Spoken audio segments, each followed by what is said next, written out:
friends, welcome to my channel. நாம இந்த வீடியோல எதை பத்தி பார்க்க போறோம்னா நம்ம டெய்லி லைஃப்ல யூஸ் ஆகக்கூடிய சென்டென்ஸை வந்து இங்கிலீஷ்ல மேக் பண்ணி பேசுறது எப்படின்னா நாம இந்த வீடியோல பார்க்க போறோம். ஓகே फ्रेंड्स, நம்ம சேனலை ஃபர்ஸ்ட் டைம் பாக்குறீங்கன்னா சப்ஸ்கிரைப் பண்ணுங்க. கூட இருக்க பெல் ஐகானை கிளிக் செய்து ஆல் ஆப்ஷனை எனேபிள் பண்ணுவீங்க. ஓகே, வீடியோக்குள்ள போகலாமா? ஓகே. ஃபர்ஸ்ட் ஒன் பாருங்க, ஒன்னு எடு அப்படின்னு சொல்றேன். ஒன்னு எடு, இதுல ஒன்னு எடு அப்படின்னு சொல்றேன். இது எப்படி சொல்லலாம்? ஒன்னு எடுன்னு சொல்றதுக்கு எடு, எடுக்கிறதுக்கு டேக். ஒன்னு ஓகே, டேக் ஒன். இதுல ஒன்னு எடுன்னு சொல்லுவோம்ல, அப்ப ஒன்னு எடு அப்படின்னா டேக் ஒன், டேக் ஒன். அடுத்து அத மடக்கு, நம்ம சொல்லுவோம்ல அத மடக்கு அப்படின்னு. இது எப்படி சொல்றது? மடக்கிறதுக்கு ஃபோல்ட், ஃபோல்ட். அதை இட் இல்ல தட். Okay, fold it. அத மடக்கு அப்படின்னா ஃபோல்ட் இட் இல்ல ஃபோல்ட் தட். ஓகே. அடுத்து அது இல்ல, நம்ம சொல்லுவோம்ல அது இல்ல இது, இந்த மாதிரி சொல்லுவோம்ல, அப்ப அது இல்ல அப்படின்னு சொல்றதுக்கு எப்படி சொல்லலாம்? Not that. Okay, not that, அது இல்ல. இது இல்ல அப்படின்னு சொல்றதுக்கு இது இல்ல அப்படின்னா நாட் திஸ், நாட் திஸ். இது இல்ல அப்படின்னா நாட் திஸ். அடுத்து நம்ம பிறகு பேசலாம், நம்ம சொல்லுவோம்ல, இப்போ வந்து இப்ப நான் பிஸியா இருக்கேன், நம்ம வந்து பிறகு பேசலாம் அப்படின்னு சொல்லுவோம்ல, இதுதான் நம்ம வந்து சேர்ந்து அப்புறமா பேசலாம்னு சொல்றது. அப்போ நம்ம பிறகு பேசலாம் அப்படின்னா லெட்ஸ். அடுத்து verb என்ன? பேசக்கூடிய செயல், பேசுறதுக்கு இங்கிலீஷ்ல டாக். அடுத்து பிறகு நம்ம அப்புறமா பேசலாம் அப்படின்னு சொல்றது லேட்டர். ஓகே, அப்போ நம்ம பிறகு பேசலாம் அப்படின்னா let's talk later, let's talk later. Okay, நம்ம வந்து பிறகு ஒரு செயலை செய்யலாம் அப்படின்னு சொல்றது.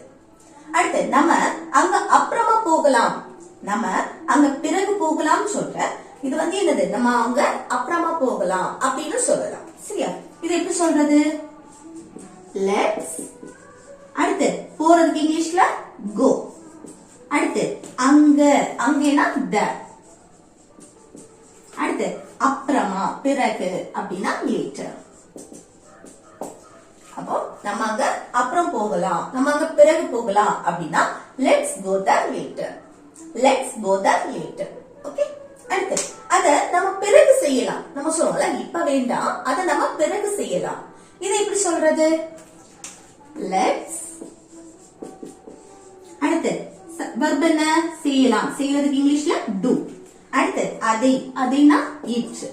அடுத்து பிறகு, அப்புறம் அப்படின்னா later. ஓகே, அப்ப அத நம்ம பிறகு செய்யலாம் அப்படின்னா let's do it later, let's do it later. Okay. அடுத்து நாம பிறகு பார்க்கலாம், இப்ப நான் பிஸியா இருக்க, நம்ம பிறகு பார்க்கலாம். இது எப்படி சொல்றது? லெட்ஸ். அடுத்து பார்க்கக்கூடிய செயல், பார்க்கிறதுக்கு இங்கிலீஷ்ல see. அடுத்து பிறகு later. Okay, let's see later அப்படின்னா நம்ம பிறகு பார்க்கலாம், நம்ம அப்புறம் பார்க்கலாம் அப்படின்னு சொல்றது. Okay, let's see later. அடுத்து நெக்ஸ்ட் பாருங்க, நேரா போ. நம்ம சொல்லுவோம்ல நேரா போ, எங்கேயுமே திரும்பாத, நேரா போ, ஸ்ட்ரைட்டா போ அப்படின்னு சொல்லுவோம்ல. இது எப்படி சொல்லலாம்? நேரா போ அப்படின்னா போறதுக்கு go. ஓகே. அடுத்து நேரா, ஸ்ட்ரைட்.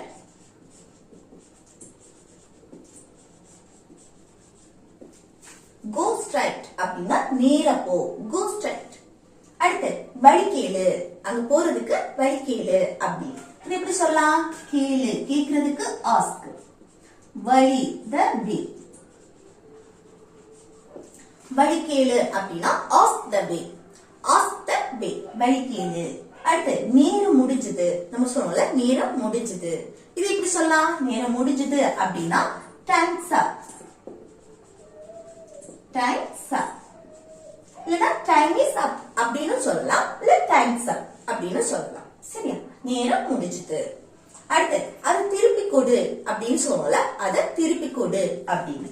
நான் தந்ததை திருப்பி கொடு அப்படின்னு சொல்லுவோம்ல, திருப்பி கொடு, கொடுக்கிறதுக்கு give. அடுத்து அதை it, give it. திருப்பி back. Okay, give it back அப்படின்னா அது திருப்பி கொடு, give it back. அடுத்து இது புதிய புதியதா நம்ம கேட்போம்ல இது புதுசா அப்படின்னு. இது எப்படி கேட்கலாம்? இது புதுசா இது பழசா அப்படின்னா உன்னுடைய நிலையை பற்றி கேட்கிறோம். இப்போ பேக்கா இருக்கட்டும் இல்ல மொபைலா இருக்கட்டும், இது புதிய மொபைலா, இது பழைய மொபைலா, இது புதிய பேக்கா, இந்த மாதிரி கேட்போம்ல.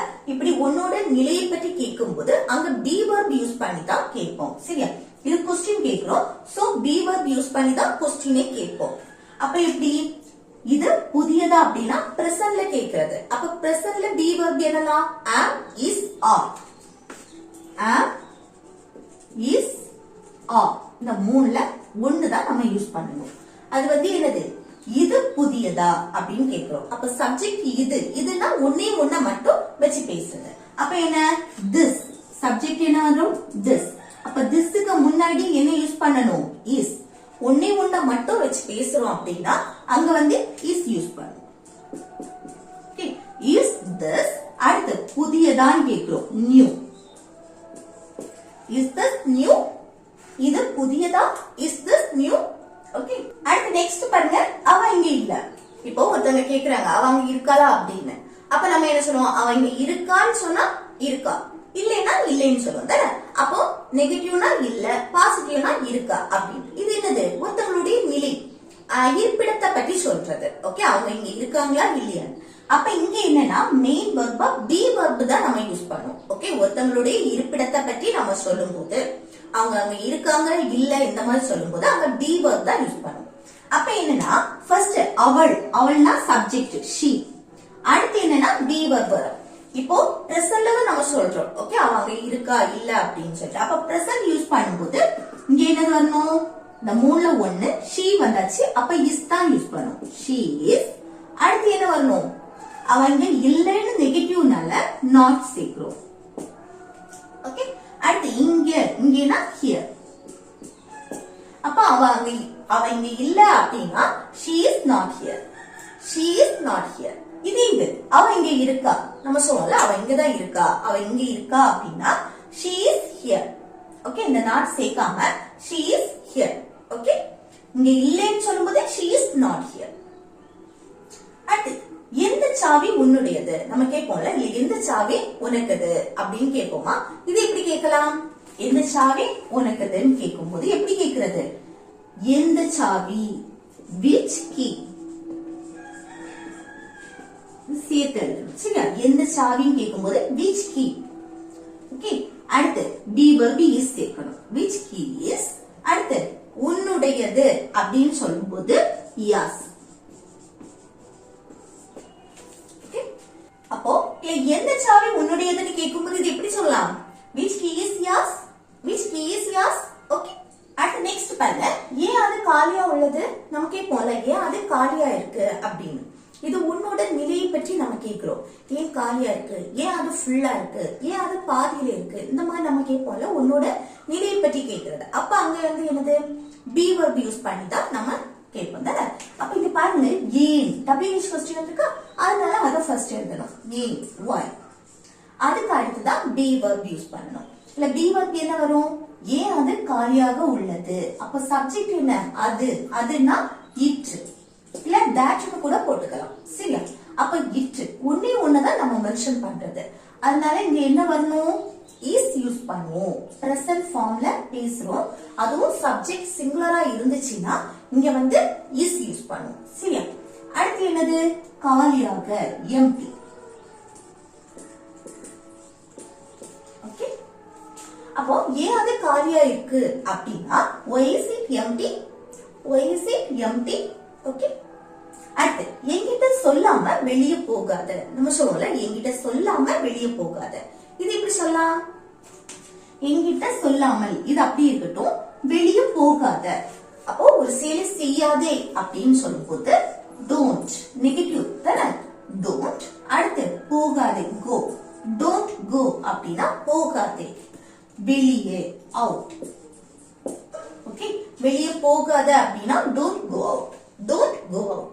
அடுத்து என்கிட்ட சொல்லாமல் அப்படின்னு சொல்லும் போது ஒரு செயலை செய்யாமல், அந்த சொல்லாமல் அதுக்கு without, without போட்டுட்டு அடுத்து சொல்றதுக்கு இங்கிலீஷ்ல என்னது? tell. அந்த verb ing ஃபார்ம்ல இருக்கும். சரியா? வித்தவுட்டுக்கு அடுத்து வர verb ing ஃபார்ம்ல இருக்கும். telling அடுத்து என்கிட்ட நீ.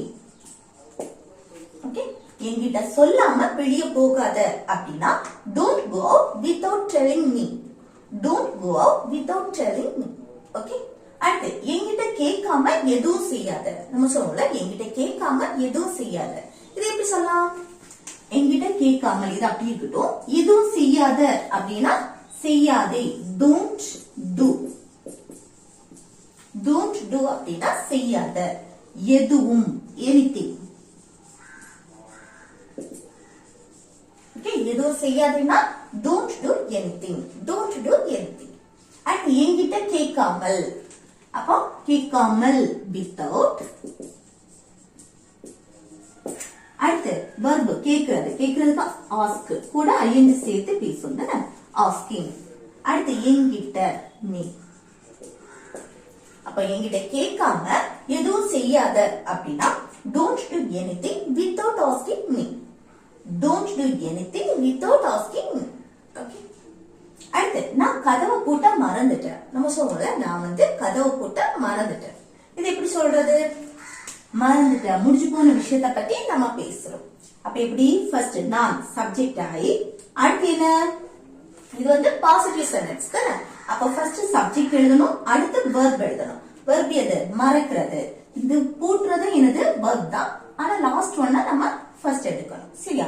மறக்கிறதுக்கு forget, அதோட past forgot. I forgot, நான் மறந்துட்டேன். என்ன? கதவை பூட்டுறதுக்கு. அப்ப இன்னொரு verb வந்திருக்குல்ல, இத வந்து இன்ஃபினிட்டிவ் ஃபார்ம்ல எழுதணும். இந்த பூட்ட, எழுத, படிக்க, தூங்க இந்த உச்சரிப்பெல்லாம் மேக்ஸிமம் இன்ஃபினிட்டிவ் ஃபார்ம்ல தான் எழுதணும். சரியா? அப்ப to போட்டு இன்ஃபினிட்டிவ்னா to போட்டு அந்த verb அப்படியே எழுதணும். பூட்டுறதுக்கு lock. to lock அப்படினா பூட்ட. கதவை the door. ஓகே, அப்ப நான் கதவை பூட்ட மறந்துட்டேன் அப்படினா I forgot to lock the door. I forgot to lock the door. Okay. Next, எல்லாரும் எங்க? நமக்கே போல. எல்லாரும் எங்க? எல்லாரும் எங்க போறாங்க? இந்த மாதிரி கேட்போம் தானே. அப்ப எல்லாரும் எங்க அப்படின்னு கேக்குறது எப்படி கேட்கலாம்? எல்லாரும் எங்கே? எங்கேனா where. அடுத்து இங்க வந்து be verb யூஸ் பண்ணுவோம். ஒன்னோட நிலையை பற்றி கேக்குறோம், இருப்பிடத்தை பற்றி. எல்லாரும் எங்க போனாங்க? எல்லாரும் எங்க அப்படி. அப்ப என்ன? இங்க be verb சேர்ப்போம்.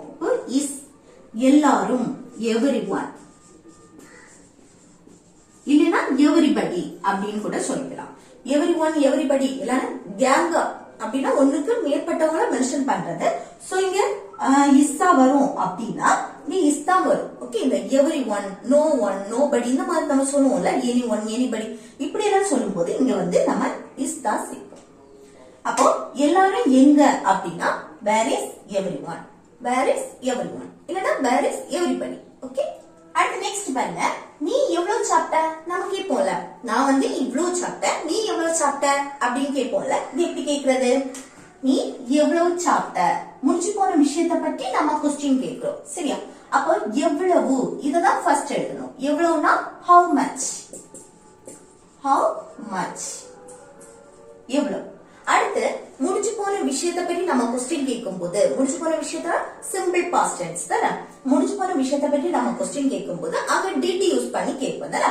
அப்ப அந்த how muchக்கு அடுத்து did யூஸ் பண்ணணும். did. அடுத்து என்னது? சப்ஜெக்ட் நீ. நீனா you. அடுத்து verb சாப்பிட்டார். ஓகே, சாப்பிடக்கூடிய செயல். சாப்பிடுறதுக்கு இங்கிலீஷ்ல eat. அத அப்படியே எழுதணும். சரியா? அப்போ நீ எவ்வளவு சாப்பிட்ட அப்படினா how much did you eat. how much did you eat. Okay, அடுத்து நெக்ஸ்ட் பாருங்க. நீ எத்தனை சப்பாத்தி சாப்பிட்ட? நம்ம கேட்போம்ல, நீ எத்தனை சப்பாத்தி சாப்பிட்ட. அப்போ எத்தனை சப்பாத்தி அப்படினா எத்தனை, அதுக்கு how many. how many எத்தனை. அப்ப எத்தனை சப்பாத்தி அப்படினா how many chapatis.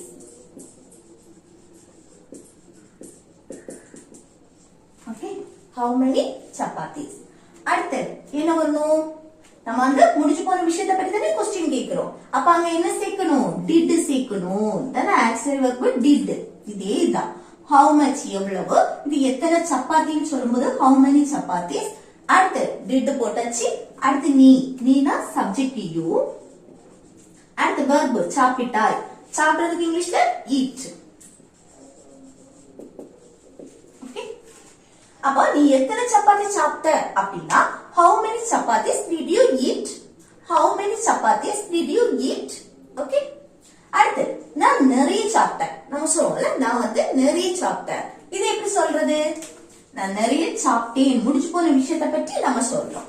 அப்ப நான் சப்ஜெக்ட் ஐ. அடுத்து என்ன வரணும்? இது வந்து क्वेश्चन கேட்கும்போது இந்த ஃபார்மட்.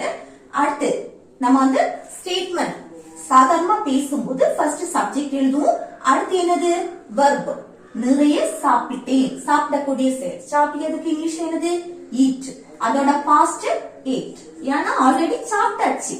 அப்ப என்னது? eat ஓட past ate. Okay. I ate. நான் சாப்பிட்டேன். நிறைய a lot.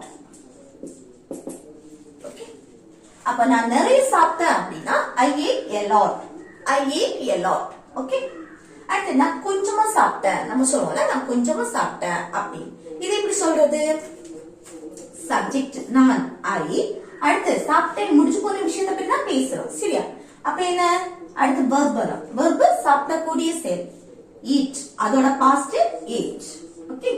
அடுத்து கொஞ்சமா அப்படின்னா a little. அப்ப நான் கொஞ்சமா சாப்பிட்டேன் அப்படின்னா I ate a little.